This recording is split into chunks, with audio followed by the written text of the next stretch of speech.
नमस्कार विद्यार्थी मित्र. मी सागर जगताप सर पुन्हा एकदा स्वागत करतोय तुमचं आपल्या YouTube प्लॅटफॉर्मवरती. विद्यार्थी मित्रांनो, केंद्र प्रमुख भरती परीक्षा मध्यंतरी संपन्न झाली. त्याचा निकालही प्रसिद्ध करण्यात आला. परंतु मधल्या काही कालखंडामध्ये त्या निकालाविषयी संपूर्ण प्रकरण उच्च न्यायालयामध्ये गेलं. उच्च न्यायालयाने एक विशिष्ट प्रकारचा निकाल दिला, निर्देश दिले आणि त्याच निर्देशाचं तंतोतंत पालन करून शिक्षण विभाग संचालनालयाने त्या संदर्भातील काही आदेश दिलेले आहेत, निर्देश दिले आहेत. ही संपूर्ण माहिती आपण या व्हिडिओच्या माध्यमातून जाणून घेणार आहोत. तत्पूर्वी चॅनलला नवीन असाल तर चॅनल सबस्क्राईब करायचं आहे, व्हिडिओ शेअर करायचा आहे अशा शिक्षक वर्गांपर्यंत त्यांना या संपूर्ण माहितीची आवश्यकता आहे आणि जाता जाता आवडला असेल तर लाईक करायला विसरायचं. तत्पूर्वी विद्यार्थी मित्रांनो, आपल्याला माहिती आहे नुकतीच सीईटी म्हणजे शिक्षक पात्रता परीक्षा 21 जूनला आपण त्या सामोरं जातोय. याच्याच परिपूर्ण तयारीसाठी बाळासाहेब शिंदे सरांच्या मार्गदर्शनात अत्यंत दर्जेदार बॅच सुरू झालेली आहे.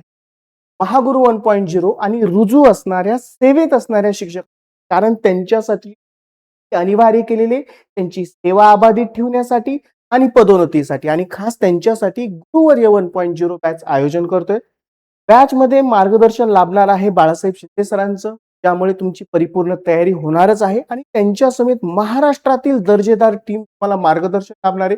त्यांच्या अनुभवा थ्रू तुमचं या वर्षीचं पात्रता धारण करण्याचं स्वप्न साकार होणार आहे. आणखीन विशेष बाब म्हणजे तुम्ही ज्यावेळेस ही बॅच परचेस कराल त्यावेळेस शिंदे सरांचं अत्यंत दर्जेदार पुस्तक टीईटी महाग्रंथ हे पुस्तक अगदी मोफत भेटणार आहे. करायचंय काय, दिलेल्या कॉन्टॅक्ट नंबरला कॉल करायचा आहे, बॅच विषयी संपूर्ण डिटेल जाणून घ्यायची किंवा डिस्क्रिप्शन बॉक्समध्ये ऍप लिंक दिलेली आहे. द विनर स्टडी ऍप हे ऍप इन्स्टॉल करायचंय आणि लवकरात लवकर बॅच जॉईन करायची. या वर्षी नक्की तुमचं आता पात्रता धारण करण्यात साकार होणार आहे, यात तीळ मात्र शंका नाही. चला जाऊया, जी काही संचालनालयाने निर्णय दिलेला आहे किंवा निर्देश दिलेले आहेत, काय निर्देश आहेत आणि कुणासाठी ते लागू आहेत ते बघूयात. महाराष्ट्र राज्य परीक्षा परिषद प्रति माननीय शिक्षण संचालक प्राथमिक शिक्षण महाराष्ट्र राज्य, विषय काय आहे, माननीय उच्च न्यायालय मुंबई रीट याचिका, त्याचा क्रमांक दिलाय. मधील निर्णय व निर्देशानुसार कार्यवाही बाबतचं हे परिपत्रक आहे. त्याचा संदर्भ सुद्धा दिला गेलेला आहे त्या निकालाविषयीचा. काय माहितीये, उपरोक्त व संदर्भीय माननीय उच्च न्यायालय मुंबई रीट याचिका क्रमांक दिलेला आहे. मधील निर्णय व निर्देशानुसार अजय चोखा काटे व इतर विरुद्ध महाराष्ट्र शासन प्रकरणी निर्णय, कधीचा निर्णय आहे, 10/4/2026 निर्देशाचं पालन करून समूह साधन केंद्र समन्वय, की ज्याला आपण केंद्र प्रमुख म्हणतो, या विभागीय परीक्षा संपन्न झाली. निवड व नियुक्ती प्रक्रिया नियमानुसार राबविण्यात माननीय उच्च न्यायालयाच्या निर्णयाचे आपल्या स्तरावरती पालन करावे असे अवगत करण्यात येते. आणि सर्वात महत्वाचं, कृपया माननीय उच्च न्यायालयाने जी काही निर्णय दिलेला आहे त्याचे पालन व्हावे अशी विनंती आहे. आणि त्याच्यासोबतची ती निकालाची प्रत दिलेली आहे.